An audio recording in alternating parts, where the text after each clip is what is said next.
untuk mengajukan pembelaannya. Terima kasih Yang Mulia. Saya akan membacakan nota pembelaan yang saya tulis di Rutan Polres Jakarta Barat yang saya beri judul Setitik Harapan di Ruang Sempit.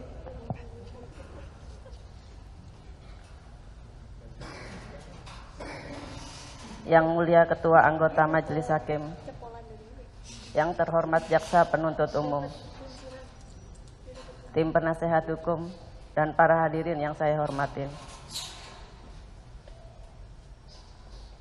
Pada awal kesempatan ini, perkenalkan saya terlebih dahulu menyampaikan puji syukur yang tidak terbatas atas kebesaran dan berkat Allah yang Maha Kuasa. Tuhan yang Maha Pengasih, atas perlindungan, perawatan, dan napas kehidupan bagi saya dan anak-anak saya.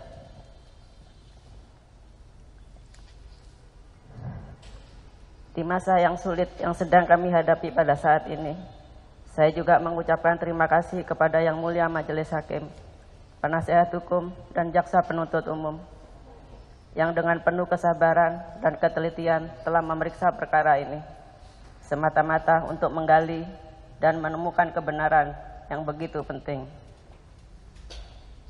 untuk menentukan keputusan yang adil bagi semua pihak, tidak terkecuali bagi saya selaku terdakwa.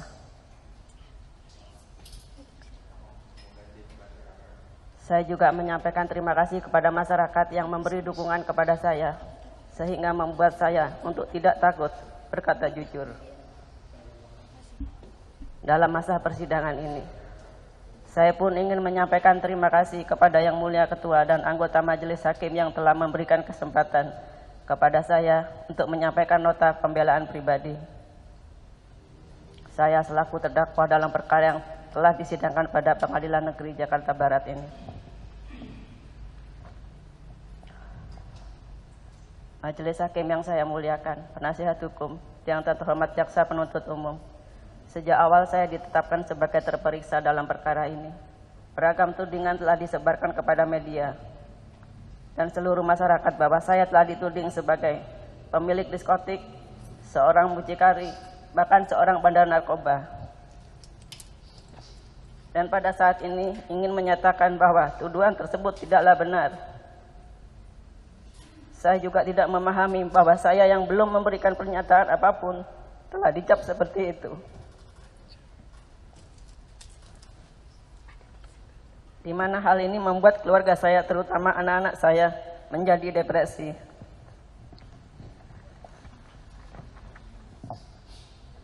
Pada kesempatan ini saya juga memohon kepada keluarga saya, terutama anak-anak saya, maafkan Mama atas peristiwa yang terjadi ini, sehingga membuat kalian bersedih, kecewa, bahkan kelelahan.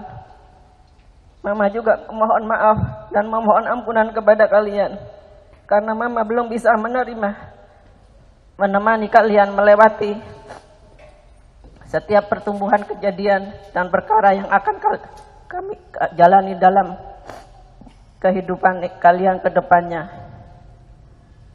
Seperti pada ayat Alkitab dari Roma 12 ayat 10 yang berkata, hendaklah kamu saling mengasihi sebagai saudara dan saling mendahului dalam memberikan hormat.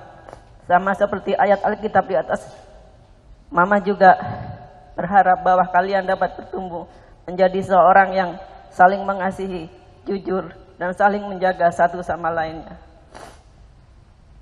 Saya juga berterima kasih kepada anak-anak saya karena kalian dengan penuh kasih dan kesabaran yang tidak pernah berhenti untuk terus memberi dukungan, menguatkan, dan meyakinkan bahwa masih ada keadilan yang bisa saya dapatkan. Di dalam ruang tahanan yang sempit, saya terus merenungi betapa rapuhnya kehidupan saya. Dan tidak pernah terbayangkan sebelumnya bahwa kehidupan saya akan jatuh terperosok dalam permasalahan seperti ini. Demikianlah penyesalan kerap tiba di belakangan, di mana hal ini membuat saya stres dan akhirnya jatuh sakit karena kerap memikirkan anak-anak saya serta permasalahan ini. Majelis Hakim yang saya muliakan, menjadi kebanggaan yang luar biasa bahwa saya pernah membantu dalam mengungkap dan menangkap muatan kapal yang membawa narkotika di Batam pada tahun 2018. Serta beberapa pengungkapan lainnya walaupun saya hanya seorang ibu rumah tangga. Penderitaan yang saya alami bermula dari saya menghubungi Bapak Teddy Minahasa lewat pesan singkat WhatsApp, di mana maksud saya pada saat itu hanya ingin bekerja kembali dan meminta modal ke luar negeri untuk menjual keris pusaka beliau, yang dimana dulu pekerjaan ini belum dapat saya selesaikan akibat datangnya pandemi COVID-19. Karena saya berpikir jika saya dapat menjual keris pusaka tersebut, saya dapat memberikan kehidupan yang lebih baik untuk keluarga saya. Tapi ternyata balasan dari pesan singkat itu, beliau meminta saya untuk mencarikan lawan narkoba tersebut. Bahkan beliau menginginkan pembeli untuk dapat bertransaksi di daerah Sumatera Barat. Dan pada saat itu saya hanya berpikir bahwa karena beliau berpangkat tinggi, maka tidak akan terjadi apa-apa pada saya jika saya melakukan perintah dari beliau. Naif memang pemikiran. Tapi saya tahu pada saat itu saya tidak berpikir jauh ke depan dan hanya berpikir bahwa saya bisa mendapatkan modal untuk biaya akomodasi saya. Karena pemikiran saya seperti itu, seperti ini dan faktor ekonomi, makanya perintah tersebut saya lakukan.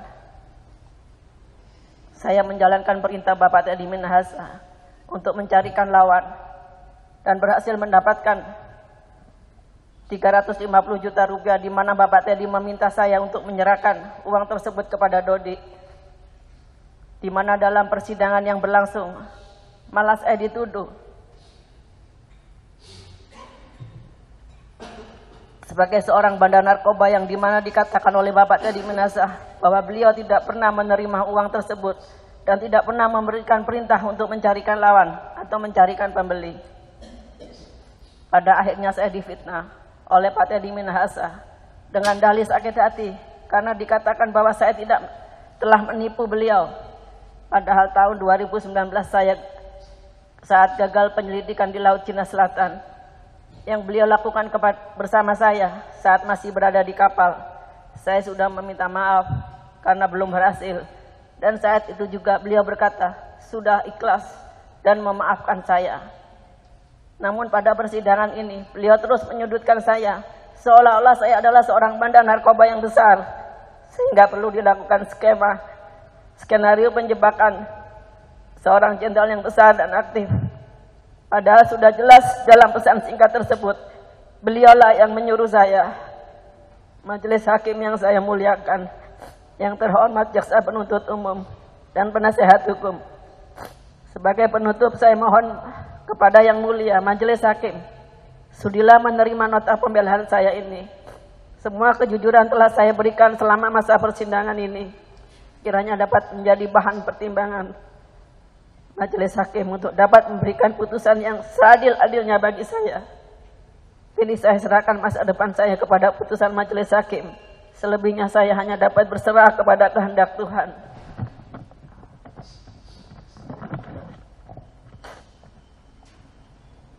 Demikian nota pembelaan pribadi yang dapat saya sampaikan, dengan harapan dapat dikabulkan oleh Yang Mulia Ketua dan Majelis Hakim yang terhormat.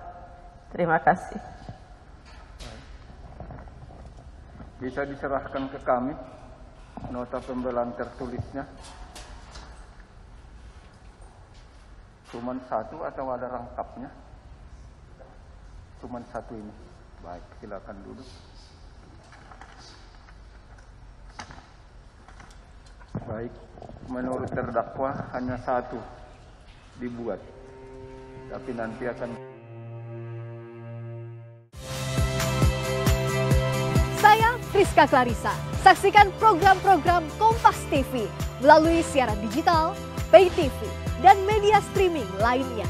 Kompas TV, independen, terpercaya.